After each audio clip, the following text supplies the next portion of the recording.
a strange signal, a distant planet, a world that may change everything we believe about habitability.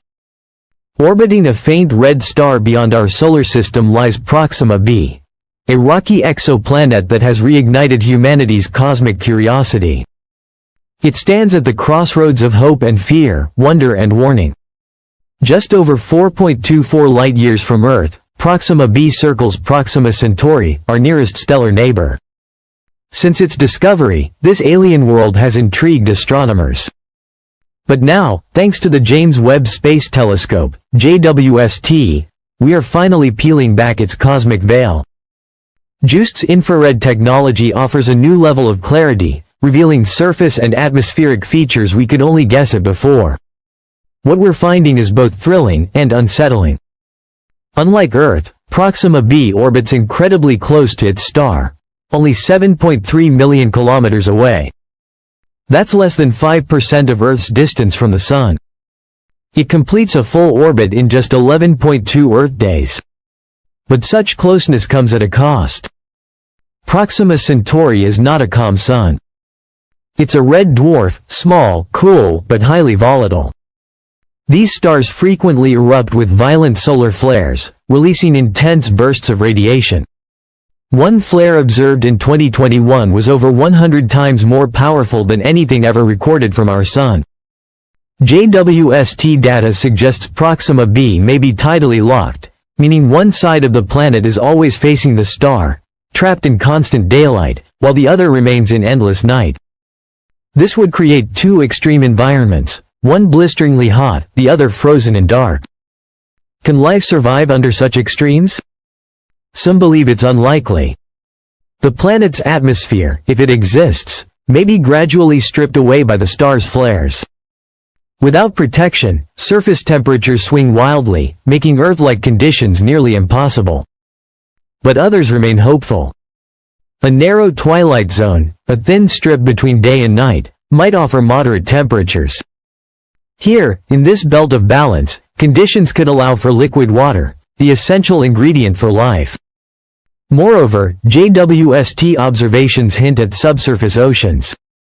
Like the hidden seas beneath the icy crusts of Europa or Enceladus, Proxima B might hold vast underground reservoirs warmed by the planet's interior or tidal forces from its star. Even more promising, scientists suspect Proxima B might possess a magnetic field.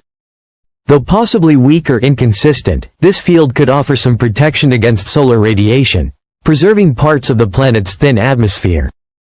There's also a bold idea. Proxima B's atmosphere might collapse and rebuild. During powerful flares, gases may dissipate, but gradually return in calmer periods. If true, life could exist in cycles, adapting to changing conditions in ways we've never imagined. Deep beneath the surface, in ice-covered caves or twilight lakes, alien organisms might survive, resilient, strange, and completely unlike anything on Earth. In 2020, a mysterious radio signal was detected from the direction of Proxima Centauri. Though later identified as likely interference, it fueled global interest in this nearby system.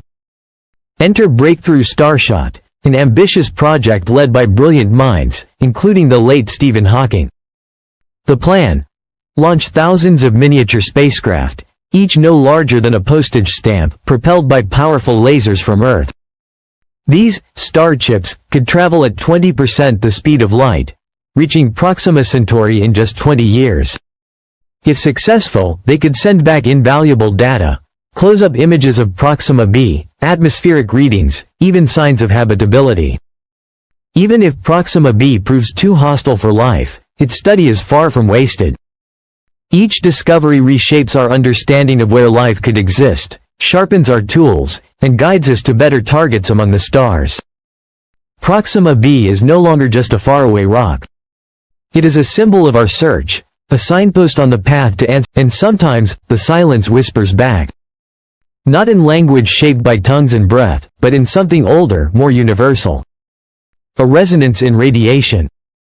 A pattern in the static. A flicker where there should be none. It's not a voice, yet it speaks.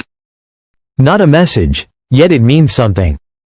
Perhaps it comes as a pulse, like a heartbeat echoing across space. Or a flicker of light, precise, timed, too deliberate to be natural. Maybe it's a chemical imbalance in a distant atmosphere, oxygen where there should be none, methane where physics says it shouldn't exist. Or maybe it's a structure, massive, geometric, locked in orbit around a dying sun. A monument not of stone, but of thought. And in that moment we would know, this universe, so vast, so ancient, has already been touched by other minds. And we? We are not discovering it first. We are joining the story mid-sentence. How do we respond to that presence? Do we send back bursts of radio encoded with prime numbers? A digital handshake? Do we reach outward in peace, curious, cautious, and hopeful? Or do we hesitate, afraid of what contact might mean? Afraid of what it might reveal not about them, but about us? Because contact, true, undeniable contact, would not be a single moment. It would be a mirror, held up to all of humanity. A test of our values, our unity, our readiness. For once it happens, the world as we know it fractures and reforms. Our maps would feel smaller. Our boundaries more artificial. Religions might reinterpret their origins. Science textbooks would become history books overnight. And the very definition of life and intelligence would evolve. Children would no longer grow up asking if there's life beyond Earth. They would ask what it's like. What it sees. What it dreams. Because with that knowledge, the night sky would never again be just a canvas of mystery. It would be a neighborhood, vast, yes, but connected. A place where we belong not by accident, but by design of the same universe that made them, and us. But as we rejoice in that possibility, we must confront the great silence. If the stars are so full of potential life, why is it so quiet? Could we be surrounded by worlds once filled with voices, now darkened by extinction, by war, by time? Are we hearing the echoes of a once crowded galaxy now asleep? Maybe Proxima B is not a cradle, but a tomb. Not a beginning, but a warning. And if so, are we next? Or are we different? Perhaps life, like fire, must pass through many hands before one learns to protect it. Perhaps we are the guardians now. The last whisperers in the silence, tasked with keeping the spark alive. This is why Proxima B matters. Why every whisper from the void is sacred. Why every faint anomaly in the data is worth chasing. Not because we're certain of what we'll find, but because we're willing to seek it. Because the act of searching means we have not surrendered to the silence. We still believe in connection. In meaning. In the possibility that across the void, someone else wonders too. So we build. We listen. We send. Tiny spacecraft riding beams of light. Algorithms decoding cosmic noise. Mathematical greetings etched in binary. Songs of Earth encoded in golden discs. We paint the stars with our longing. Because in that act, of reaching out, we become something greater. Not just passengers on a lonely world, but participants in something eternal. And maybe, just maybe, when the silence finally breaks, it won't be a single voice, but a chorus. And we will add our note to it. Not alone, but together. Under the same stars.